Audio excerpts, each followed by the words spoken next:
Fala pessoal, beleza? Aqui é o Juliano do canal Campanhas Esquecidas e hoje eu quero gravar um vídeo falando um pouquinho sobre o sistema do Robert Schwab, o Shadow of the Demon Lord. Estão nas últimas horas aí do financiamento coletivo da Tri Editora e até o momento o jogo arrecadou R$ 191 mil. Foi um boom bem legal aí desde a última meta. Poderiam ter mais, mas super entendo aí a decisão da Tria. Propósito muito legal eles trazerem o jogo de volta, né? Dado o que aconteceu no primeiro financiamento coletivo. Confirmando aqui, está em R$ 191.113 até o momento, faltando 4 horas para o encerramento aí do financiamento coletivo. Então, no vídeo de hoje, eu quero falar um pouquinho mais sobre o sistema. Eu não sei se o vídeo vai ficar muito longo, se eu vou quebrar em outras partes, vai depender aqui da duração. Mas, basicamente, eu quero ir passando pelo livro e falando de forma geral aí dos principais pontos, né, que me chamam a atenção. É um sistema hoje que é o meu RPG definitivo de fantasia. Então, eu acho o sistema dele fenomenal, o cenário. Então, eu vou falar mais sobre isso em outros vídeos, né? Mas hoje é o meu sistema principal aí de fantasia. Então, aqui é a versão PDF da Tria, né? Licenciado para mim, pelo apoio no financiamento coletivo. Então, excelente trabalho aí que a Tria fez, como sempre. Aqui a gente tem o prefácio com todos os capítulos. Importante relembrar que ele é um jogo em si. Então, você tem todas as regras do jogo, criação de personagem, regras de magia, cenário, como narrar o jogo para o mestre e um bestiário incluso, com várias criaturas aqui, então é muito legal. Uma diferença da versão da Pensamento Coletivo, que aqui tem uma introdução do Chris Pramas, da Green Ronin, e a primeira versão era do Frank Metzer, que fez o Roll Encyclopedia do Dungeons and Dragons. Então essa foi uma das mudanças.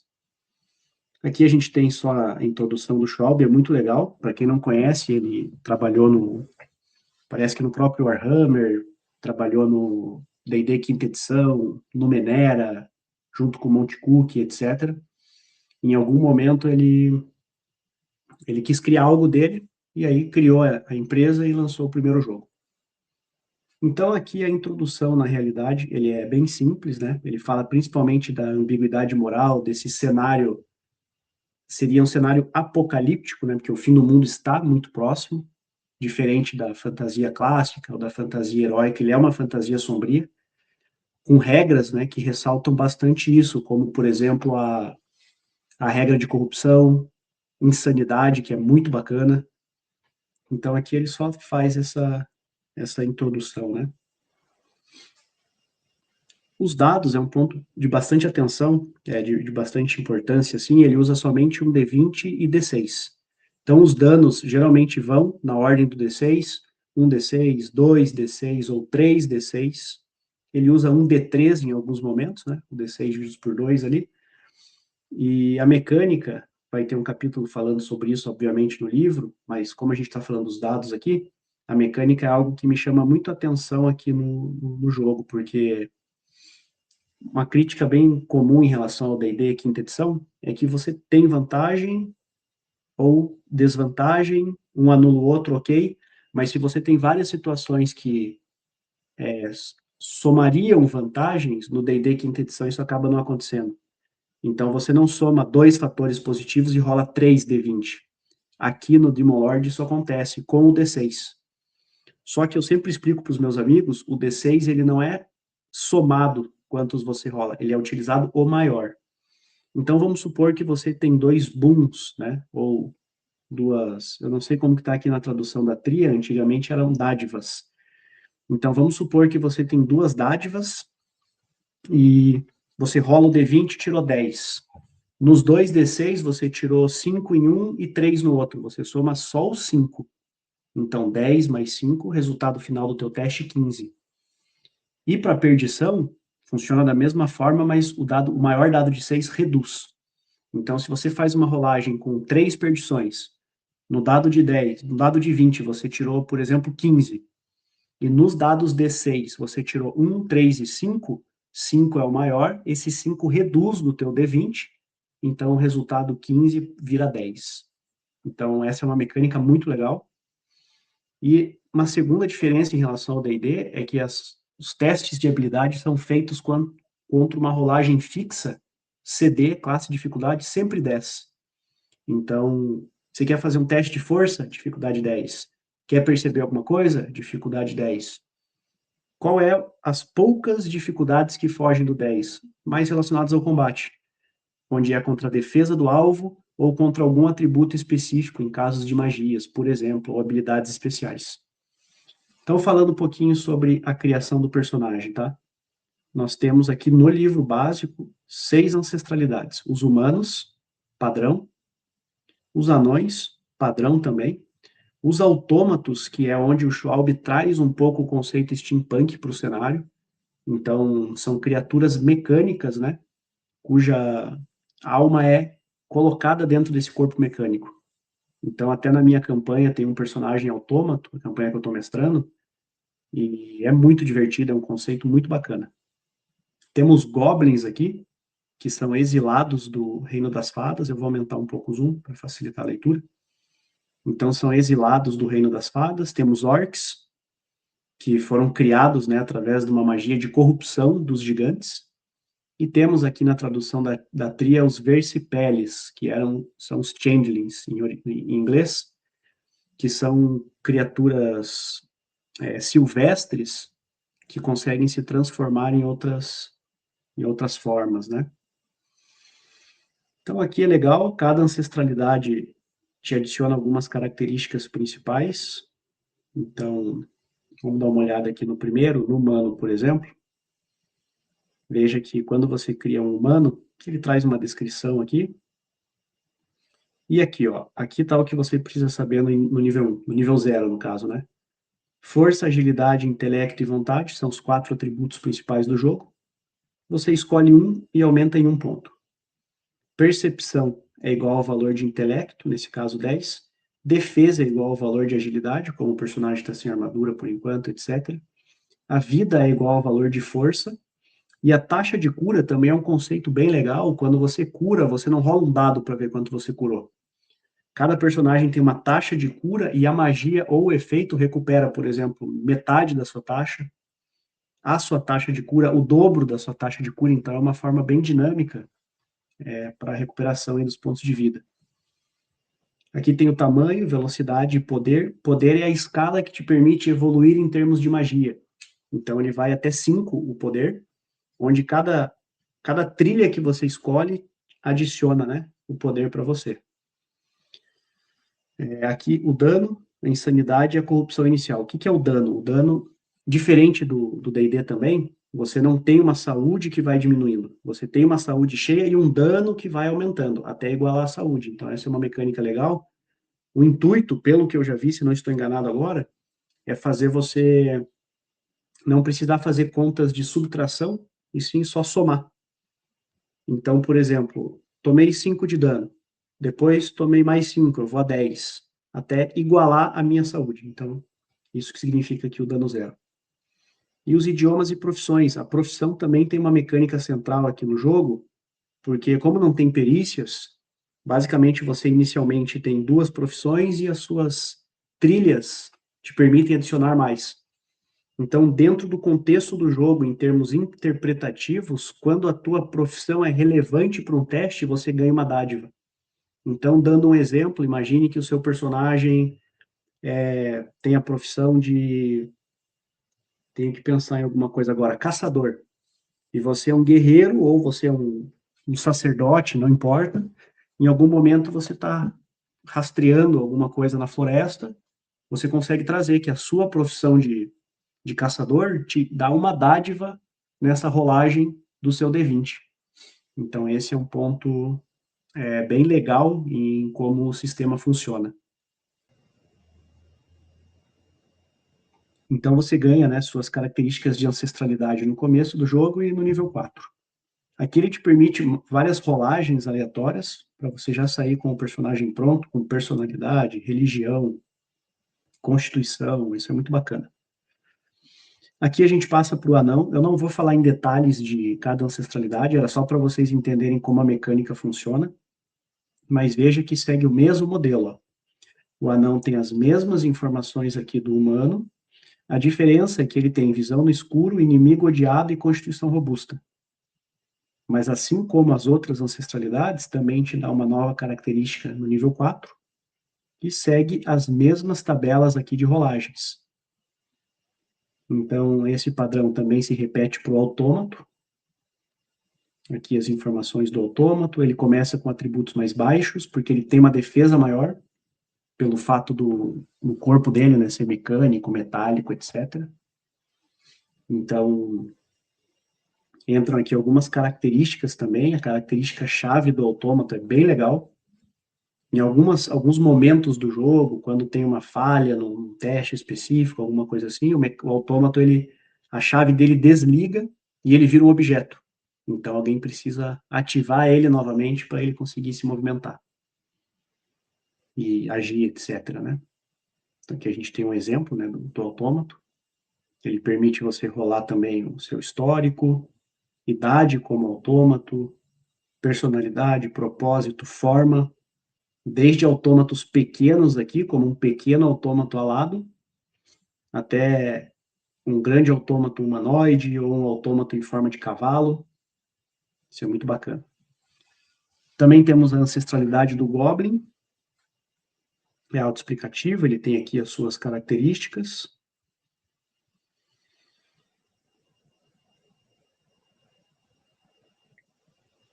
As mesmas tabelas. Temos aqui a ancestralidade do Orc. Então, o Orc é uma ancestralidade bem legal também. Veja aqui um desenho do Orc, né? Autoexplicativo, ele também te permite, né, fazer as rolagens aqui para definir personalidade, aparência, etc. E por último aqui o Versipelli, que é o Changeling, que também permite aqui roubar a identidade, tem as mecânicas iniciais.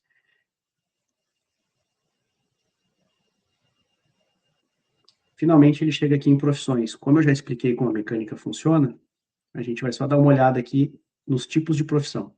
Então a gente tem profissões acadêmicas, profissões comuns, profissões criminosas, marciais, religiosas e selvagens. Então, por exemplo, profissões comuns: treinador de animais, boticário, curandeiro, açougueiro, cozinheiro, minerador, fazendeiro, pescador, camareiro, negociante. Na minha mesa, o pessoal rolou um D6 aqui e fez aleatório mesmo, para sortear as profissões e gerou resultados bem legais. Nós temos aqui as profissões acadêmicas, arquitetura, geografia, magia, medicina, filosofia, etc.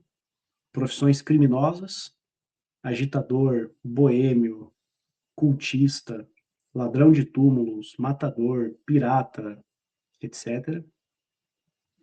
Profissões marciais, condestável, detetive, guarda, oficial, soldado, escudeiro. Profissões selvagens, bandido, assaltante de estrada, bárbaro, coletor, eremita, caçador, nômade, fora da lei, refugiado.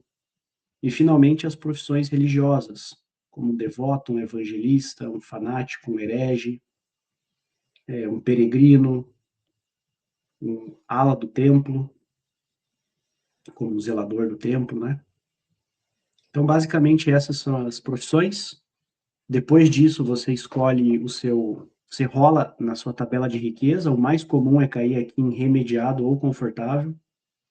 E, basicamente, onde você define seu estilo de vida nessa rolagem, te dá um conjunto de equipamentos iniciais. Então, se você começa como indigente, você tem um porrete ou funda, trapos e uma bolsa com um D6 trocados, que é a moeda do jogo.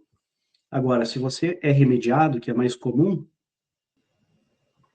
veja, por exemplo, aqui que você já tem uma adaga, um bastão, clava ou funda, roupas básicas, mochila, rações para uma semana, cantil, pederneira, tochas, algibeira com mais moedas. Lá você tem o trocados, né? Aqui você tem o cobre. Então, tem a coroa de ouro, o xelim de prata, eu esqueci o que é o C aqui do cobre. O segundo é de cobre, o primeiro eu esqueci. E o trocados é uma 10ª parte ainda de uma peça de cobre. Agora veja o personagem rico, por exemplo, tem coisas muito melhores, tem até uma poção de cura, 2d6 cheirinhos de prata. E por último, você rola as coisas interessantes aqui na tabela, rola um d6, vê qual tabela você veio parar. E essas coisas interessantes servem puramente para dar um lore no começo do jogo. Então veja, por exemplo, ó, quem rolar um D20, tirar 6 e rolar um 2 aqui, ó, tem um Halfling mumificado. Então é um exemplo bem peculiar para vocês entenderem como que isso pode surgir, né, como ganchos para o mestre, fatos aí para o background do personagem. Finalmente, aqui ele incentiva, né, a responder algumas perguntas sobre o seu personagem, e ele comenta aqui sobre a primeira aventura. Então aqui vem um ponto legal. A progressão de nível do Shadow of the Lord é muito legal mesmo. Como que você sobe de nível, tá? Uma aventura é um level up. Então, faz aquela aventura, terminou, subiu de nível. Aí a sessão depende, a aventura depende, pode durar uma sessão ou mais. Mas, a rigor, terminou a aventura, sobe de nível. Então, são marcos muito, muito fáceis, né? Aqui ele mostra o que, que você ganha em cada nível, então é indicado pelo autor que você comece o jogo no nível 0, onde você só tem a tua ancestralidade e as profissões. Nem classe, que aqui no jogo é chamado de trilha, nem trilha o personagem tem. Então, quando você sobe para o nível 1, aí sim você escolhe uma trilha para novatos. No nível 3, você escolhe uma trilha para especialista, e no nível 7, você escolhe uma trilha de mestre. Então, a forma como eu vou explicar não é a melhor, mas as trilhas, elas são uma espécie de multiclasse para você montar outro personagem. Então, eu já vou dar os exemplos aqui, quando a gente chegar nessa parte vai ficar mais claro. Então, a gente terminou o capítulo inicial ali, né, de criação de personagem. Aqui vem para as regras do jogo. Eu vou passar rápido essa parte, até porque a mecânica central do jogo eu já expliquei para vocês. Aqui o jogo chama de dádivas e reveses. Eu tinha falado perdição na versão anterior, aqui na versão da tria ficou como revés. Então aqui ele traz alguns exemplos, os atributos, como a gente cobriu, existem 4 atributos principais e mais 4 características, todos eles autoexplicativos aqui, a gente já é acostumado no meio do RPG com força, agilidade, intelecto, vontade, etc.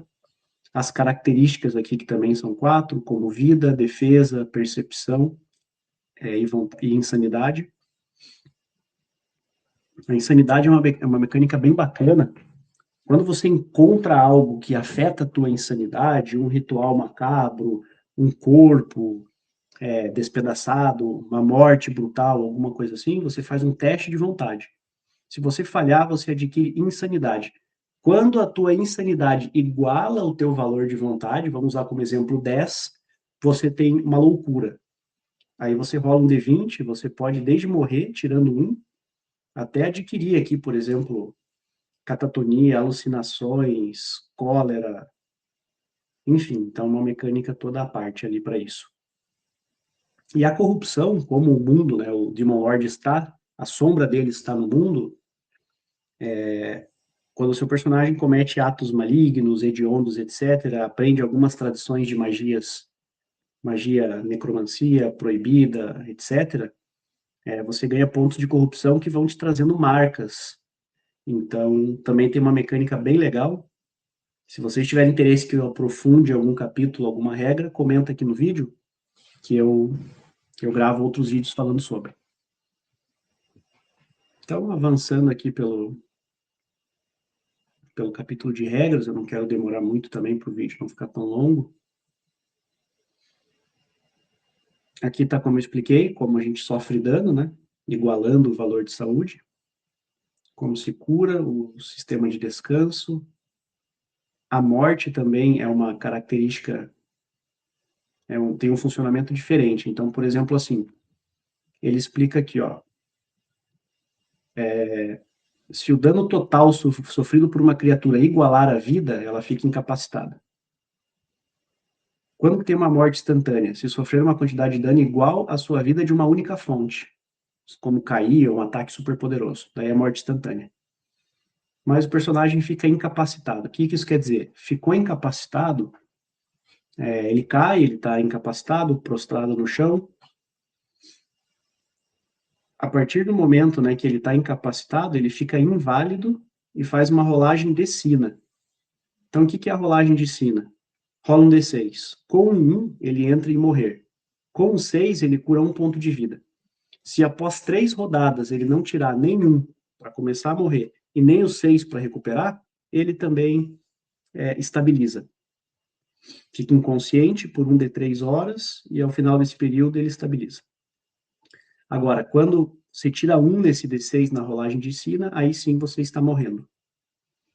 No final de cada rodada que você estiver morrendo, rola um D6. Se tirar 1, você morre. Com um 6, você fica inválido. Então, você volta para o estágio anterior e faz a rolagem de sina como inválido. Então, de forma resumida, parece um pouco confuso explicando, mas de forma resumida é assim que funciona. O jogo também tem uma série de aflições, né, como se fosse efeitos. Essa imagem é muito bacana. Olha a sombra aqui cegando o, o cara aqui, muito massa. Então, ele tem uma série de efeitos. Ele fala aqui também sobre ambiente, alcance, iluminação, todos esses pontos que eu vou passar um pouquinho mais rápido aqui. Interação social, regra de fortuna, né, onde você consegue, cada personagem tem um ponto de fortuna, onde ele consegue usar esse ponto para fazer algumas ações. Então, muito útil quando o personagem está morrendo, ou quando quer ter sucesso no teste que acaba falhando. Então, aqui em fortuna ele explica. Você pode transformar a rolagem de D20, que tenha sido uma falha, em um sucesso. Quando outro jogador rolar um D20, você pode gastar sua fortuna para dar 2 dádivas no teste. Ou quando qualquer jogador, inclusive você, rolar um D6, você pode gastar fortuna para substituir o resultado do dado por um 6, né? Então, avançando aqui, falando sobre combate, essa é outra mecânica inovadora. Eu gosto bastante dela. Eu sei que no Shadow of the Weird Wizard mudou um pouco essa regra, mas aqui no Demon Lord ela funciona assim. Você escolhe se você quer fazer um turno rápido ou um turno lento. Qual que é a diferença? O turno rápido, você só tem uma ação. Ou você age ou você anda. No turno lento, você pode agir e andar. Tá, beleza. Mas o que isso quer dizer?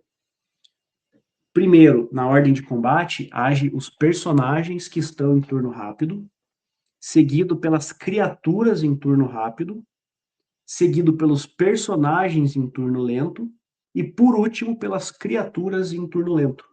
Então, isso cria uma dinâmica no jogo bem legal, onde os personagens rápidos que estão em turno rápido agem primeiro, depois as criaturas, por último, depois os personagens em turno lento e, por último, as criaturas em turno lento. Então, isso é bem tático e interessante na mesa. Geralmente, as pessoas agem em turno lento, exceto quando podem abrir mão de um movimento, aí muda para o turno rápido e passa a vez na iniciativa. E é legal que você define em cada rodada. Então, para aquela rodada, né, você define, neste turno eu vou fazer meu turno lento. Então, naquele turno eu defino. Então, é turno a turno. Aqui algumas outras regras específicas de movimento, aqui as ações, atacar, concentrar, ajudar, etc. Ações desencadeadas é como são as reações, né, que o jogo chama. Aqui ele ensina como fazer ataques. Olha que bacana essa imagem também. Ataques com arma à distância, 2 armas.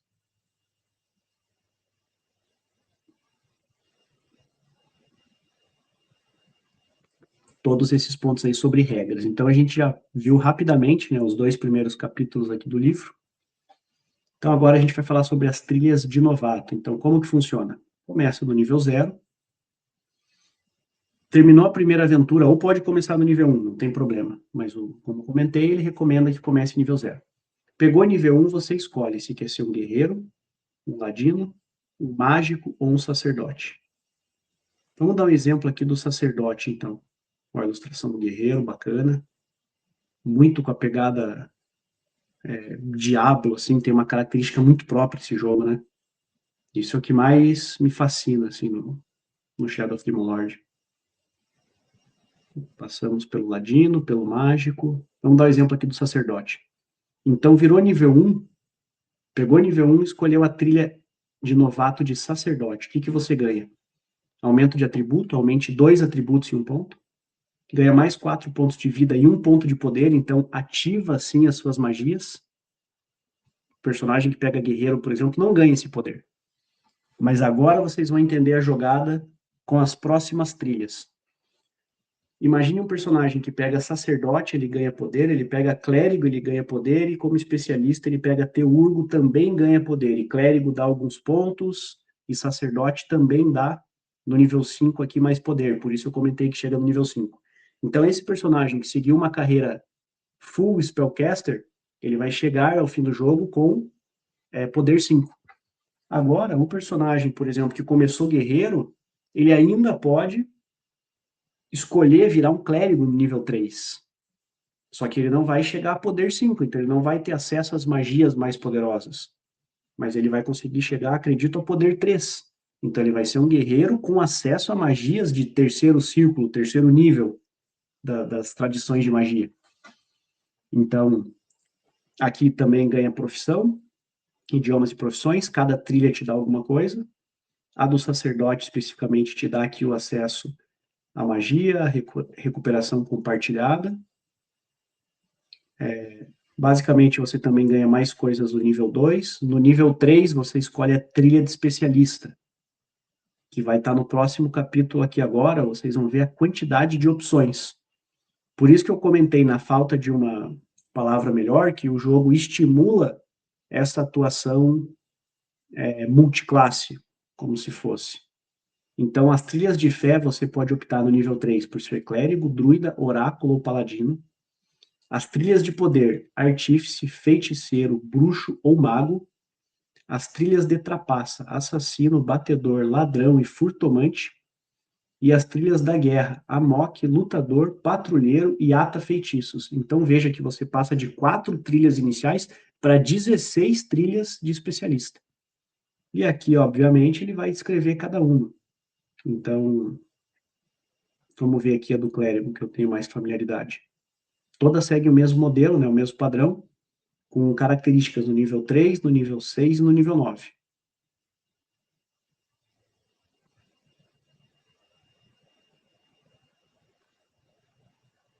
Batedor, aqui o bruxo, aqui o clérigo.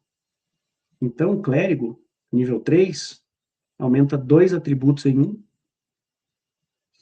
ganha mais 4 de vida e mais 1 de poder, então ele já iria para poder 2, destravando, né, as magias de nível 2 das tradições de magia que ele conhece. Aprende um outro idioma, ou adiciona uma área acadêmica de conhecimento, ou uma profissão religiosa. Descobre uma nova tradição, ou aprende uma magia, ganha 2 características, convicção e ícone da fé. Então, como a gente viu, né, também ganha novas habilidades aqui no nível 6 e no nível 9. Agora eu vou avançar essa parte mais rápido, porque cada um fala das outras trilhas de especialista. Olha essa imagem aqui desse lutador, cara.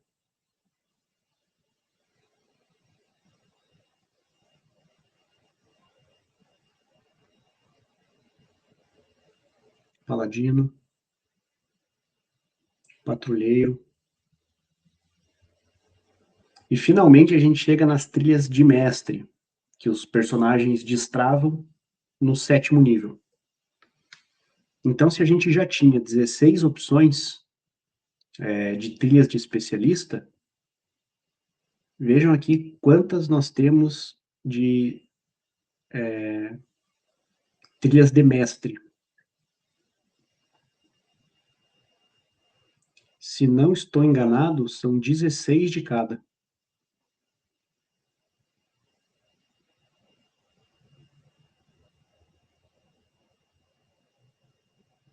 Vinte e quatro, 32 trilhas de magia. E trilhas de habilidade.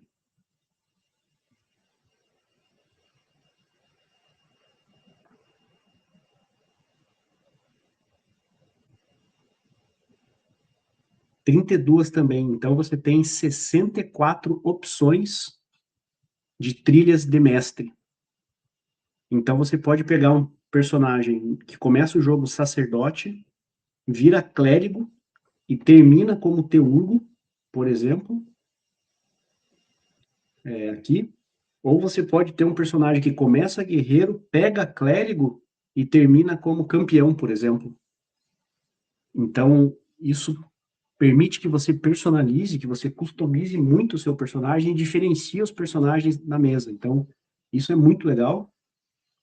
Aqui, então, nas próximas páginas, ele traz as características aí de cada trilha de mestre, que oferecem habilidades no nível 7 e no nível 10, todas elas. Então, aqui eu vou rolar mais rápido, realmente, para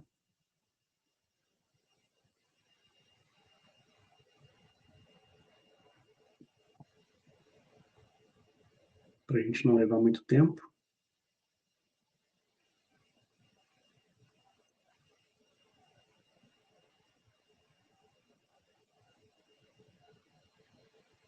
Olha que bacana esse autômato aqui, ó.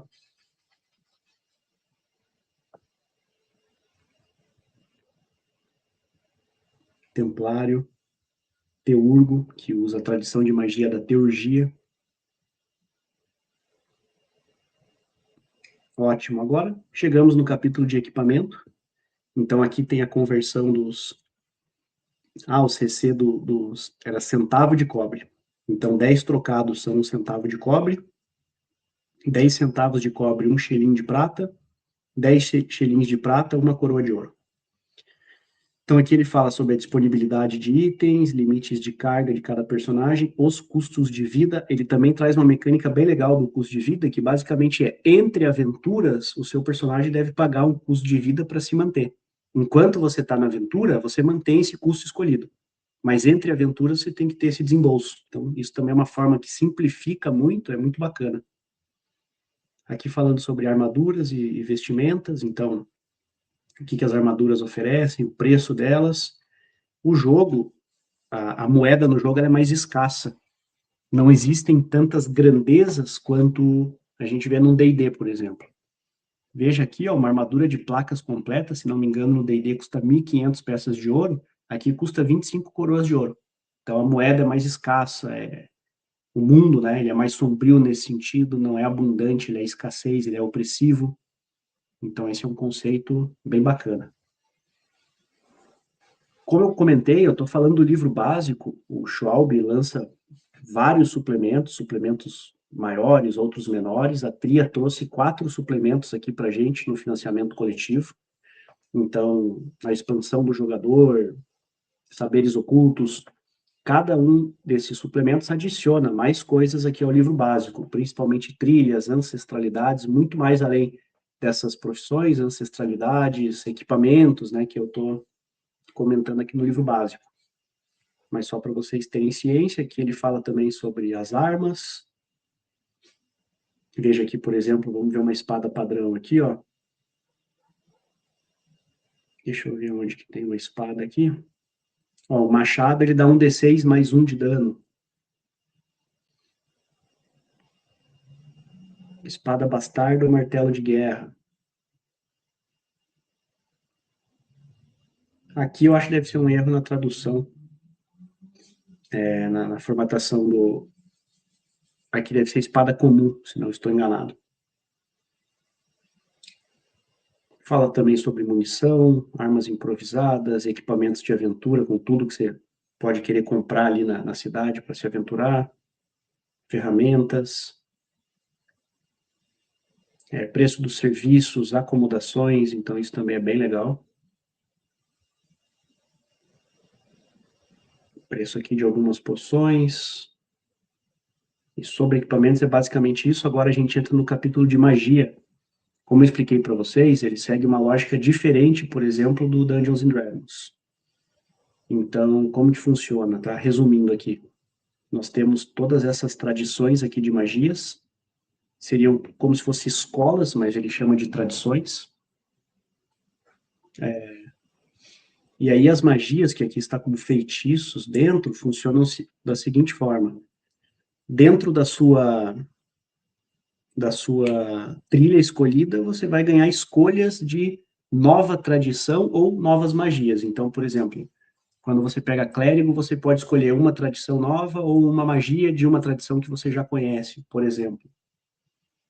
Então, vamos supor aqui, ó, eu vou dar como exemplo, aqui tem as regras, obviamente, né, de lançamento das magias, como que funciona, mas vamos pegar aqui a escola de água. Quando você descobre essa tradição, você ganha uma magia de nível 0 dela. Eu não tenho certeza se ganha uma ou todas, isso não me lembro agora, não está bem fresco. Mas, por exemplo, a magia congelar, o alvo tem que ser uma criatura viva a curta distância, a temperatura cai drasticamente. Faça uma rolagem de ataque de vontade contra a agilidade do alvo. Em caso de sucesso, o alvo sofre 1d3 de dano e fica imobilizado por uma rodada. Como que funciona o crítico aqui, tá? Uma rolagem de ataque 20 mais, o alvo sofre um dado de 3 de dano extra. Então vamos pensar assim, ó. Você tira 18 no dado, no D20. E você tem uma dádiva, tira 6, 18 mais 6 é 24. Você passou D20. Então, por isso que vários efeitos falam rolagem de ataque 20 mais. É uma mecânica bem bacana. Vamos escolher outra tradição aqui mais para baixo agora. Vamos ver se tem a tradição de fogo aqui, muito provável. Tradição de batalha, muito legal.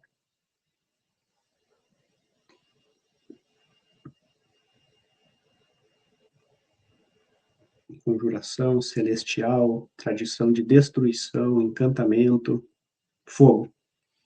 Então vamos supor que teu personagem já está com poder 2. Você pode escolher aqui, por exemplo, entre rajada ardente ou manto flamejante.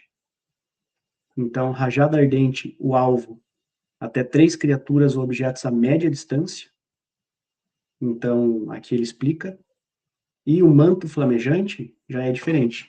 Então, mas vocês conseguem entender o que significa o nível de poder aqui da magia. Então, depende do nível de poder do seu personagem.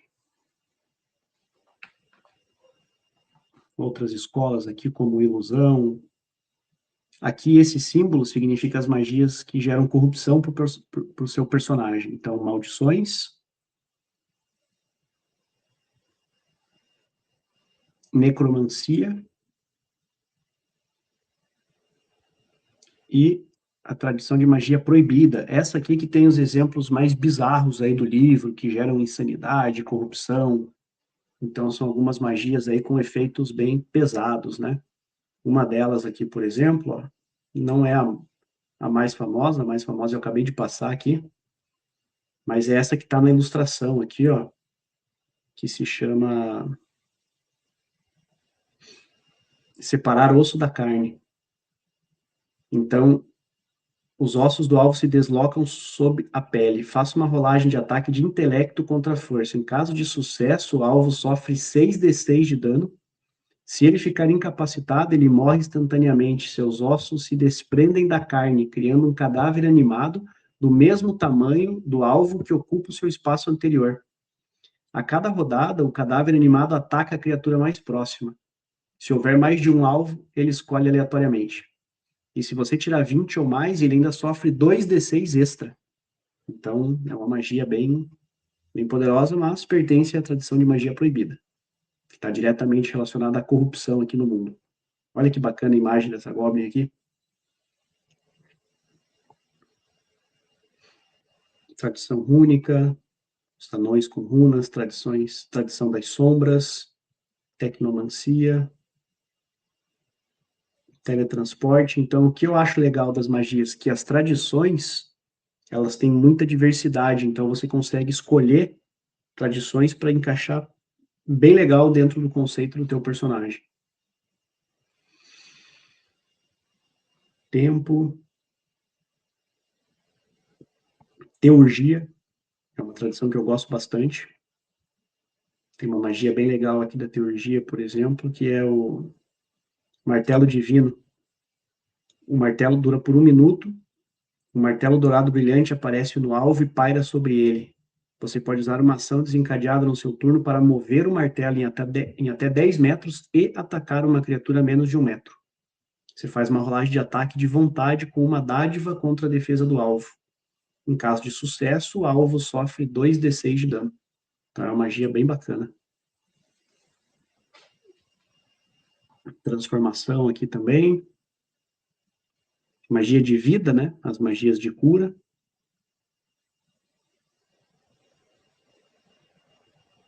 E de magia são basicamente essas traduções. Como eu falei, outros suplementos, né? Adicionam várias outras novas tradições aí ao mundo do jogo. Esse capítulo agora, ele fala sobre o mundo. Então ele explica como está o mundo. Aqui foi traduzido como terro. Acredito que em inglês não lembro se é Earth agora, eu acho que é Earth. Tipo Earth, mas com U. Aí por isso eles traduziram para terro aqui. Então ele fala um pouco sobre a visão de Terro, sobre o continente de Ru. Aí aqui tem os mapas, as terras de Ru, então, separados, né? Então aqui a gente consegue ver a extensão norte, o Império, a capital do Império. Então, todas essas áreas.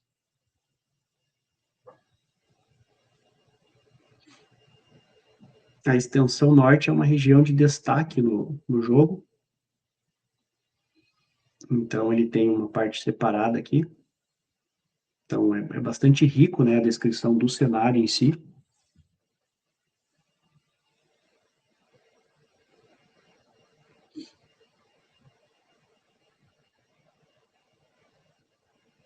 Aqui falando sobre a extensão norte especificamente, então. Para ter um mapa, isso, um mapa aqui da extensão norte também, já é um mapa diferente do de Ru, né? Então ele já tem as cidades aqui, ele é mais colorido, né? Tem a área da lágrima aqui também. Então esse capítulo fala especificamente sobre a geografia do mundo. A gente vai chegar aqui nas religiões, nos deuses, cosmologia.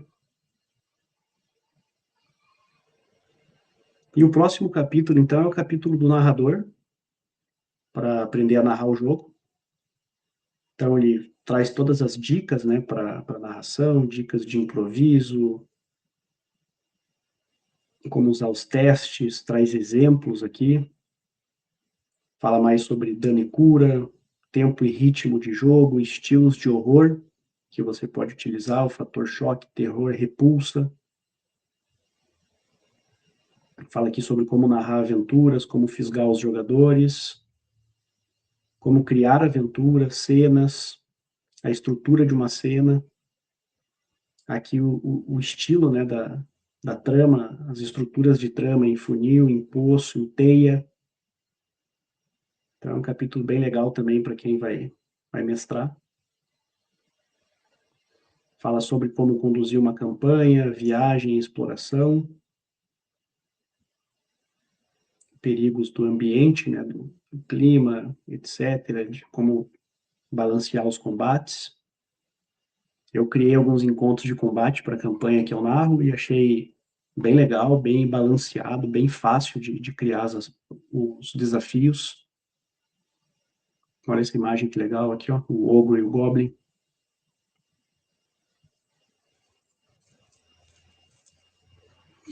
Fala sobre NPCs.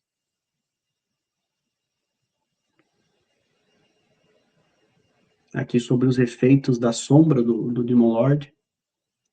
Então, você consegue fazer rolagens, né, para ir dizendo como que a sombra dele evolui dentro do mundo. Então, cada sombra dele traz um efeito no jogo. Isso é muito legal para o mestre dar o tom, né, do jogo na campanha.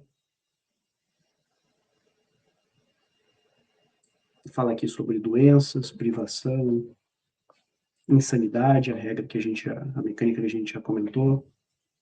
armadilha, sufocamento.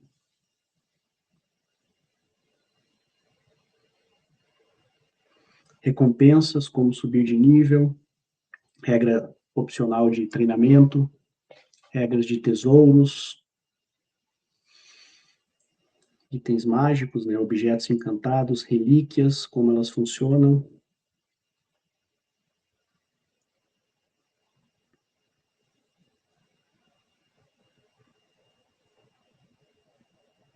E por último, né, o capítulo do bestiário. Esse capítulo eu vou passar ele mais rápido, porque ele tem basicamente as criaturas aqui, né? Então, só com esse livro, você já consegue, por exemplo, criar seus personagens, aprender a mestrar e criar sua campanha. Adicionando aí as criaturas, né, que os personagens vão enfrentar.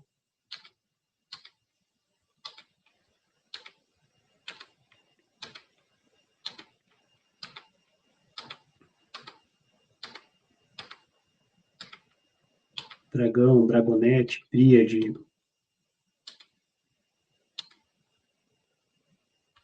O espreitador aqui.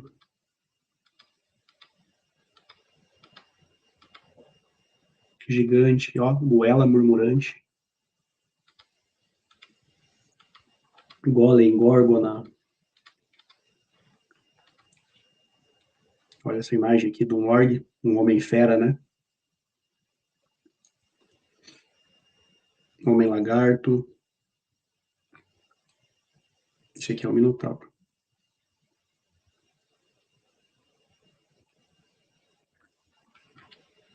Mantícora. Máquinas de ossos. Aqui o próprio ogro, orc. Enfim, uma série. Olha esse daqui, o pessoal comenta, né? Que parece a sentinela do Matrix. Prometeico.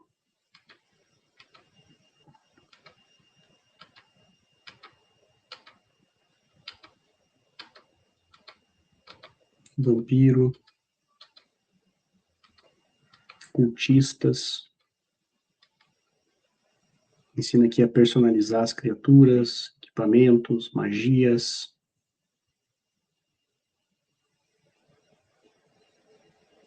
Aqui ele separa as criaturas por nível de dificuldade, aqui ele traz o índice remissivo. Então, o que eu posso dizer sobre esse sistema, pessoal? Aqui a ficha do jogo e aqui a contracapa. Então, excelente trabalho da Tria. Acho que foi uma vitória aí da comunidade a gente conseguir trazer o jogo com tantas metas extras, com um engajamento tão grande do pessoal. Como eu comentei, para mim é o sistema definitivo, as mecânicas que eu expliquei aqui de trilhas, dádivas e reveses, funcionamento da magia, o cenário do jogo como um todo, fazem, né, ele ser, na minha opinião, hoje um jogo espetacular, muito à frente de outros aí. Eu, particularmente, não jogo mais D&D, por uma série de fatores, né, da Wizards of the Coast, isso é tema para outro vídeo, mas eu recomendo, então, para todos que conheçam o Shadow of the Demolord, joguem, e tenho certeza que vocês não vão se arrepender. Então, pessoal, se você gostou do vídeo, se inscreve no canal, dá um like, comenta se você conhecia o jogo, não conhecia, já jogou, quer jogar. Eu respondo todos os comentários, adoro interagir com vocês aí. Então, agradeço pela atenção, o vídeo ficou um pouquinho longo aqui, mas eu quis mostrar o PDF inteiro para que vocês possam conhecer mais esse excelente jogo. Então, muito obrigado, pessoal. Aqui é o Juliano do Campanhas Esquecidas e até a próxima. Valeu!